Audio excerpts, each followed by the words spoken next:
I know what you've been through. I saw the nights you cried when no one knew, and the moments you questioned if I was still with you. I heard the silence in your prayers, the ones you stopped speaking because you thought they no longer mattered. But listen closely now. I'm still here, even after the choices you regret, even after the distance you created, even after the anger, the doubt, the shame. I never walked away. My love did not expire when you failed. It did not falter when you turned your face. My heart has remained open to you through every storm, every mistake, every broken piece. You are not too far gone. You have not worn out my grace. I've held you even when you couldn't feel it. I've surrounded you even when you felt most alone. Isaiah 41:10. Fear not, for I am with you. Be not dismayed, for I am your God. I will strengthen you and help you. I will uphold you with my righteous right hand. That promise was never revoked. I didn't stop being your strength when you became weary. I didn't stop being your God when you questioned me. I know how tired you've been. I know how often you've tried to carry it all on your own. But I didn't design you for that weight. I never asked you to be perfect. I asked you to come, to rest, to bring me the burden and let me be your peace. Matthew 11:28 still whispers to you, come to me, all who are weary and burdened, and I will give you rest. That invitation hasn't expired. It still stands today. You've carried so much, and I know it's been heavy, but let me be the calm in your storm. Let me speak peace over the chaos inside you. You don't have to explain everything. I already understand. I saw what you endured. I know what broke you. And I'm not asking you to fix it before you come to me. Just come. Come as you are. Come with the pain, the guilt, the confusion, the questions. I'm not afraid of your wounds. I'm not ashamed of your story. I bled for every part of it. I carried the weight of every sin, every scar, every tear on the cross. And when I said it is finished, I meant it for all of it. There is no chapter in your life that is beyond my reach. No moment too dark for my light. Psalm 34:18 tells you, the Lord is close to the brokenhearted and saves those who are crushed in spirit. That includes you, right now, even after everything. Let me remind you who you are, not what the world says, not what your failures say, not what the past screams, but who you are in me. You are chosen, you are seen, you are loved. Beyond measure, you are forgiven, you are mine. I knit you together in your mother's womb. I numbered every hair on your head. I wrote every day of your life before you lived even one of them.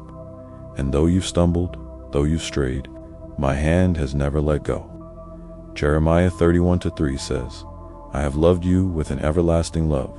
I have drawn you with unfailing kindness. That is who I am. That is how I love. Not based on your performance, not based on your consistency, but based on my nature, which is unchanging. I am faithful even when you are not. I remain when others leave. I restore what the world says is lost. Let me speak to that place in you that feels forgotten. Let me enter the parts you've closed off. I know you've been afraid to trust again. I know you've been afraid to believe again. But I will not break your heart. I will not abandon you. Even if your heart condemns you, I am greater than your heart. Even if your mind accuses you, I will silence it with grace. You are not disqualified.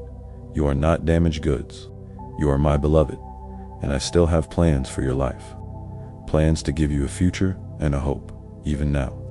So come sit with me, not as someone trying to earn their way back, but as someone who was always wanted. Sit here with your burdens and lay them down. Sit here with your shame and let me cover it. Sit here with your confusion and let my word be your anchor. You don't have to hide anymore. You don't have to pretend to be okay. Just breathe. Just be still and let me love you through the pain. I haven't left. I haven't changed. I haven't stopped believing in what I placed inside you. You are still called. You are still purposed. You are still deeply, eternally, and unconditionally loved.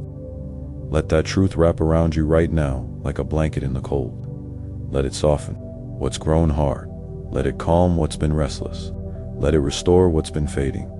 I am here and I am not leaving. Not now, not ever. You don't have to earn your way back into my arms. They've been open all along. You don't have to prove your worth to me. I saw it the moment I formed you, and I never changed my mind. Even after the anger, even after the silence, even after you walked away, I didn't.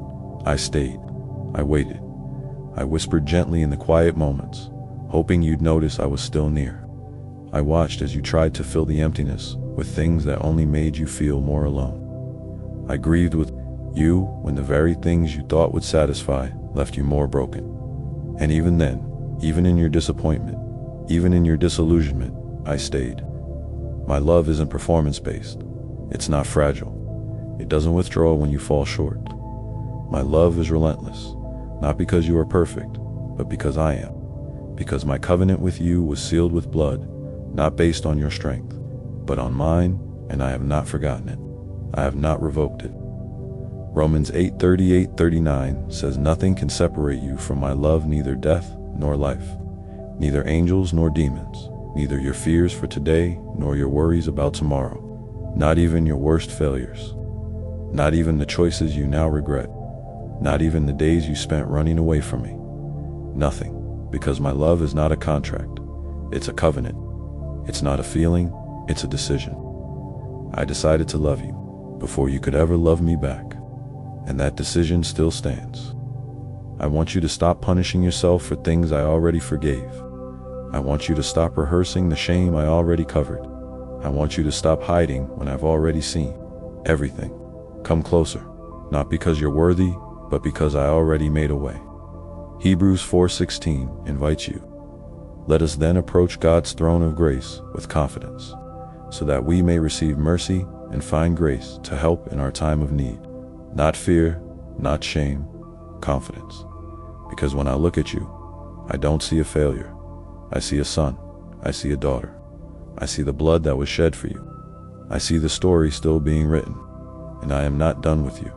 I am not finished healing you. I am not finished restoring you. I am not finished redeeming what was lost.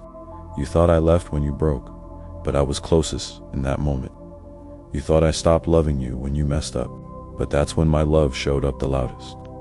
You thought I walked away when you turned your back, but I simply followed from a distance, waiting for the moment you turn around and find me still here. And now you have.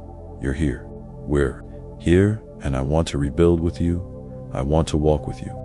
I want to remind you of everything you forgot, like how your heart was made for eternity, how you were never meant to carry this on your own, how I created you for communion, not performance, for love, not fear, for rest, not striving.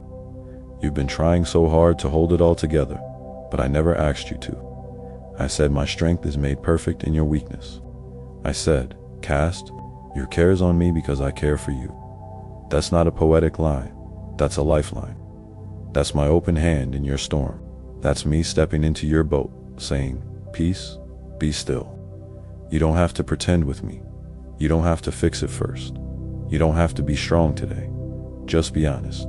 Just come. Just sit with me in the truth of where you are, because I can work with real. I can meet you in your mess. I can breathe life back into what feels dead. I can make beauty rise from the ashes of what you thought was over. Isaiah 61:2-3 says, I give beauty for ashes, the oil of joy for mourning, the garment of praise for the spirit of heaviness. That's what I do. That's who I am. I exchange despair for hope, brokenness for healing, guilt for grace. And I'm ready to do it again, right now. If you'll let me, if you'll open the door, Revan, just a little lie will come in. Revelation 3:20 says, Behold, I stand at the door and knock. If anyone hears my voice and opens the door, I will come in, to him and dine with him, and he with me. That invitation is personal. It's for you. It's not too late. You haven't missed your moment. You haven't failed one too many times. You are not disqualified. You are desired, and I want to sit with you right here in this moment and remind you I'm still here. I never stopped loving you. I never stopped seeing you. I never stopped believing in the destiny I placed inside you. So breathe, rest your shoulders, let go of the pressure. You don't need to figure it all out today. You just need to stay close to me. That's where the peace is. That's where the clarity comes. That's where your healing begins. And that's where I'll be waiting, loving, restoring, one moment at a time. So let's begin again, together. Not by erasing the past, but by redeeming it. Not by pretending it didn't happen, but by letting me use it to make something beautiful. Nothing is wasted in my hands. Not the tears, not the trials, not even the seasons you wish you could forget.